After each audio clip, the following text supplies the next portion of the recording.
मन की बात कार्यक्रम में प्रधानमंत्री ने विभिन्न क्षेत्रों में सफलता के लिए महिलाओं की सराहना की।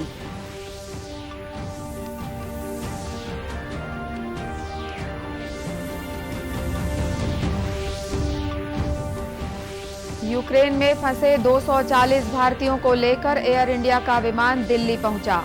केंद्रीय मंत्री ने सभी नागरिकों की सुरक्षित वापसी का भरोसा दिलाया।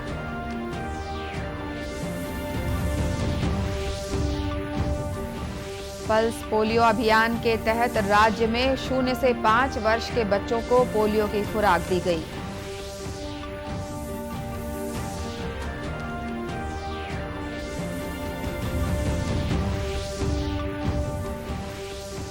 और कोरोना से बचाव के लिए अब तक देश भर में 177 करोड़ से अधिक टीके लगाए गए।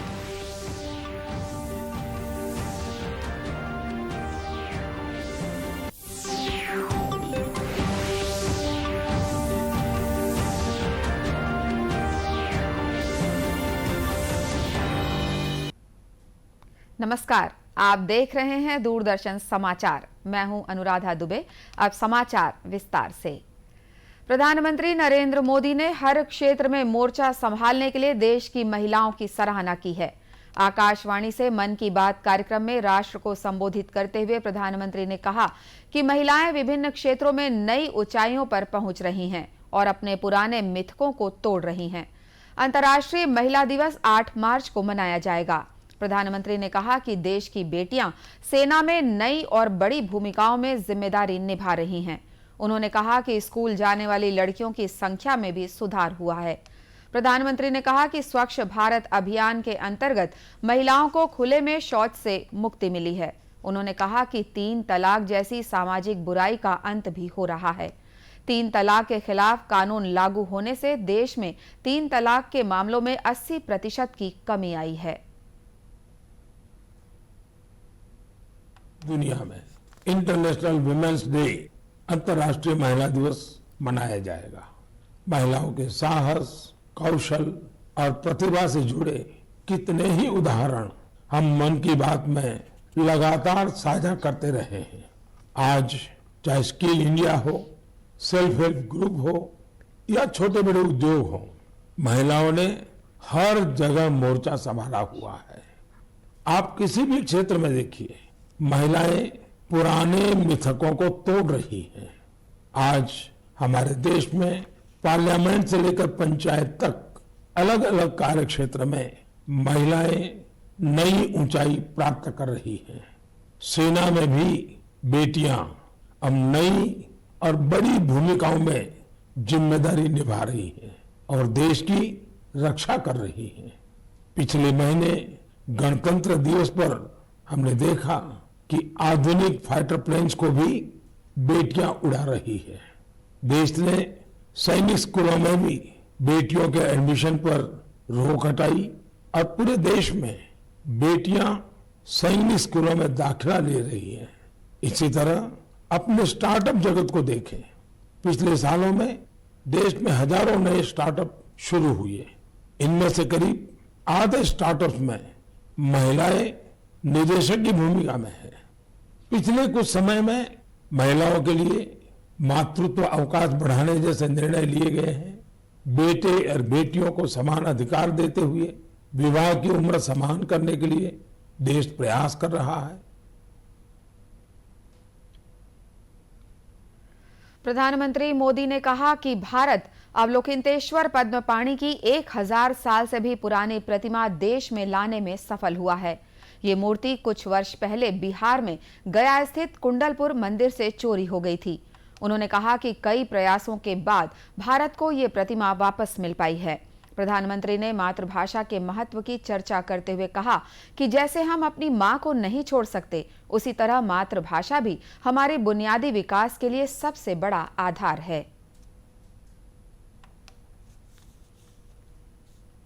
भाषा शब्द कहां से आया, इसकी उत्पत्ति कैसे हुई, इसे लेकर बहुत एकेडमिक इनपुट दे सकते हैं।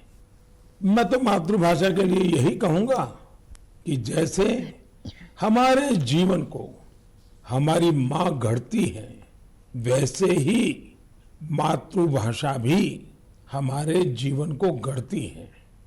माँ और मातृभाषा दोनों मिलकर जीवन की फाउंडेशन को मजबूत बनाते हैं, चिरंजीव बनाते हैं। जैसे हम अपनी माँ को नहीं छोड़ सकते, वैसे ही अपनी मातृभाषा को भी नहीं छोड़ सकते। भारत की संस्कृति और विरासत की बात करते हुए प्रधानमंत्री ने मन की बात के श्रोताओं का तंजानिया के किलीपॉल और उनकी बहन नीमा से परिचय करवाया। इन दिनों ये भाई बहन फेसबुक, ट्विटर और इंस्टाग्राम पर बहुत चर्चा में हैं। हाल ही में गणतंत्र दिवस के अवसर पर राष्ट्रगान जन गण मन गाते हुए किलीपॉल का वीडियो बहुत वायरल हुआ था। कुछ दिन पहले उन्होंने लता मंगेशकर का एक गाना गाकर उन्हें भी भावपूर्ण श्रद्धांजलि दी। श्री मोदी ने शिवरात्रि और होली जैसे आगामी त्योहारों को वोकल फॉर लोकल के साथ मनाने का आह्वान किया। रूस और यूक्रेन के बीच चल रहे युद्ध के कारण यूक्रेन में फंसे भारतीयों को सुरक्षित वापस लाने के लिए भारत सरकार ऑपरेशन गंगा चला रही है। एयर इंडिया के इस ऑपरेशन के तहत बुडापेस्ट से 240 भारतीयों को लेकर तीसरी उड़ान आज सुबह दिल्ली पहुंची। यूक्रेन में भारतीय नागरिकों का ये दल सड़क मार्ग से यूक्रेन से हंगरी की राजधानी बुडापेस्ट पहुंचा था। यूक्रेन के हवाई क्षेत्र को बंद कर दिए जाने के बाद वहां फंसे भारतीयों को निकालने के लिए विमान सेवाएं रोमानिया की राजधानी बुखारेस्ट और हंगरी की राजधानी बुडापेस्ट से चलाई जा रही है।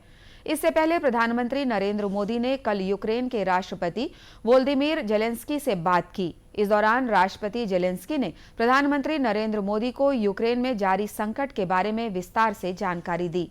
इस बीच केंद्रीय नागरिक उड्डयन मंत्री ज्योतिरादित्य सिंधिया ने आज सुबह एयर इंडिया के विमान से यूक्रेन से भारत आने वाले नागरिकों की सुरक्षित वापसी का उनका स्वागत किया। श्री सिंधिया ने यूक्रेन में फंसे अन्य भारतीयों को भरोसा दिलाया कि उनकी सबकी सुरक्षित वापसी के लिए युद्ध स्तर पर प्रयास किए जा रहे हैं। That we are with them and we will guarantee their safe passage back. Pradhan Mantri ji is in touch with the Ukrainian Rashtrapati ji. The conversations are on. Ensure that everyone is brought home safely. Conversations are also on with the Russian government, and we assure you कि एक-एक नागरिक को वापस अपने मातृभूमि में हम लोग सुरक्षित रख के ही चैन की सांस लेंगे। बहुत बहुत आप लोगों का स्वागत प्रधानमंत्री जी की तरफ से, और एयर इंडिया के सभी क्रू को भी मैं अपने तहे दिल से धन्यवाद देना चाहता हूं कि आप लोगों को लाने के लिए इतनी मेहनत और मशक्कत की। इस बीच विदेश मंत्रालय द्वारा भारतीयों की मदद के लिए पोलैंड, रोमानिया और हंगरी जैसे पड़ोसी देशों की मदद भी ली जा रही है, ताकि भारतीयों को इन देशों के रास्ते से सुरक्षित बाहर निकाला जा सके। यूक्रेन में छत्तीसगढ़ के छात्र और नागरिक भी बड़ी संख्या में फंसे हुए हैं। इन सभी को सुरक्षित वापस लाने के लिए राज्य सरकार द्वारा केंद्र सरकार से संपर्क करते हुए आवश्यक कदम उठाए जा रहे हैं। छत्तीसगढ़ सरकार ने दिल्ली स्थित छत्तीसगढ़ भवन के आवासीय आयुक्त का फोन नंबर पहले से ही जारी किया हुआ है। यहां प्राप्त होने वाली जानकारी के आधार पर यूक्रेन में फंसे छत्तीसगढ़ वासियों की सुरक्षित वापसी के लिए हर संभव प्रयास किए जा रहे हैं।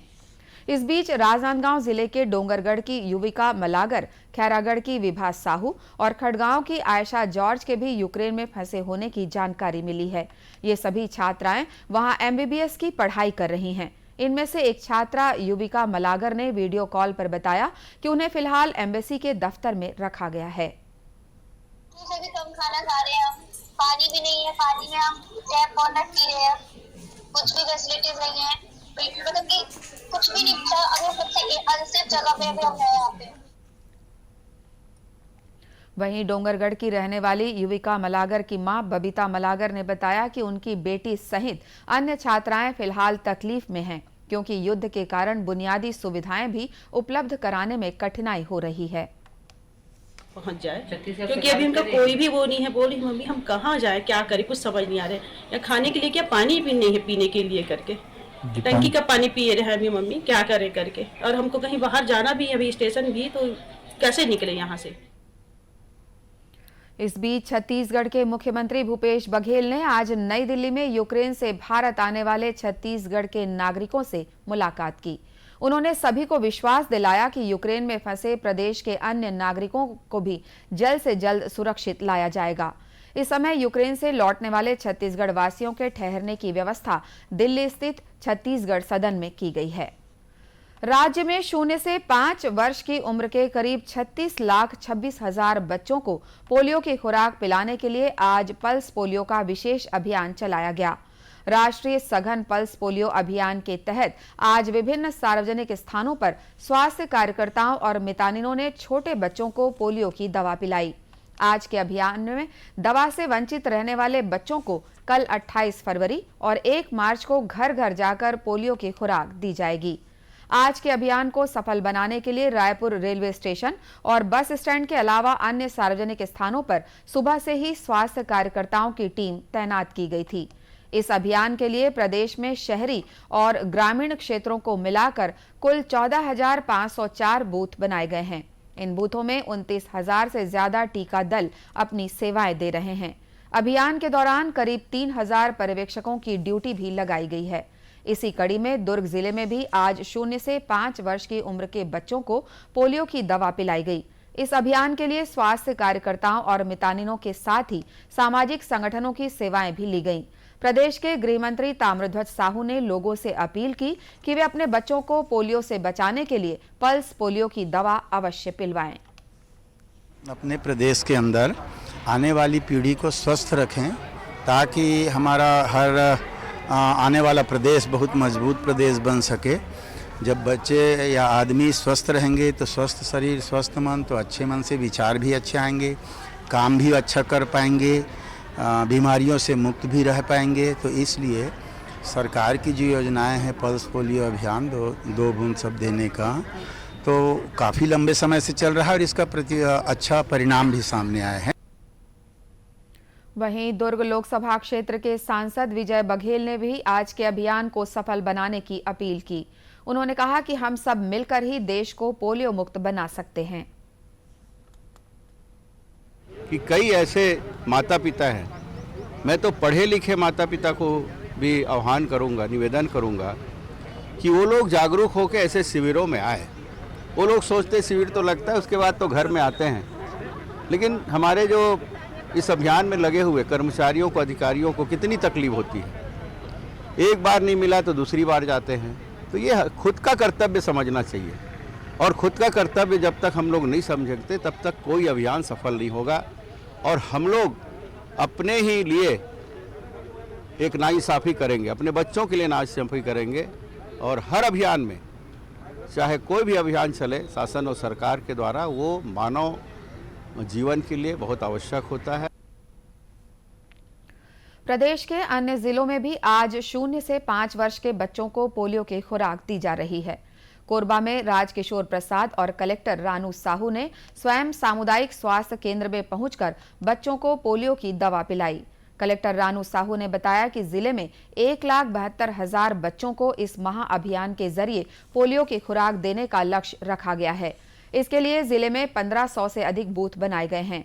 आज के अभियान से वंचित रहने वाले बच्चों को कल और परसों 50 से अधिक मोबाइल टीमें घर घर जाकर दवा पिलाने का काम करेंगी। देश में अब तक करीब 178 करोड़ कोविड रोधी टीके लगाए जा चुके हैं। कल 21 लाख से अधिक टीके लगाए गए। 60 वर्ष से अधिक आयु वाले बुजुर्गों और स्वास्थ्य कार्यकर्ताओं को भी वैक्सीन की लगभग 2 करोड़ खुराक दी जा चुकी है। स्वास्थ्य मंत्रालय ने कहा है कि केंद्र के निःशुल्क चैनल और राज्यों की प्रत्यक्ष खरीद श्रेणी के माध्यम से राज्यों और केंद्र शासित प्रदेशों को कोविड रोधी वैक्सीन की 175 करोड़ 63 लाख से अधिक डोज दी गई है। मंत्रालय ने कहा है कि राज्यों और केंद्र शासित प्रदेशों के पास अब भी वैक्सीन की 12 करोड़ 68 लाख से अधिक डोज उपलब्ध है। इस बीच देश में कोरोना संक्रमण से मुक्त होने की दर लगभग 99% हो गई है। कल लगभग 20,000 लोग कोविड से मुक्त हुए। इसके साथ ही देश में कोविड संक्रमण मुक्त होने वालों की संख्या बढ़कर 4 करोड़ 23 लाख हो गई है। राजधानी नई दिल्ली में कोरोना संक्रमण की दर कम होने के मद्देनजर कल से निजी 4 पहिया वाहनों में यात्रा करने वाले लोगों के लिए मास्क अनिवार्य नहीं होगा। दिल्ली के स्कूल 1 अप्रैल से और ऑफलाइन काम करेंगे। वहीं सार्वजनिक स्थानों पर मास्क नहीं पहनने पर जुर्माना 2,000 रुपए से घटाकर 500 रुपए कर दिया गया है। इस बीच छत्तीसगढ़ में कोरोना संक्रमण की दर 1% से भी कम रह गई है।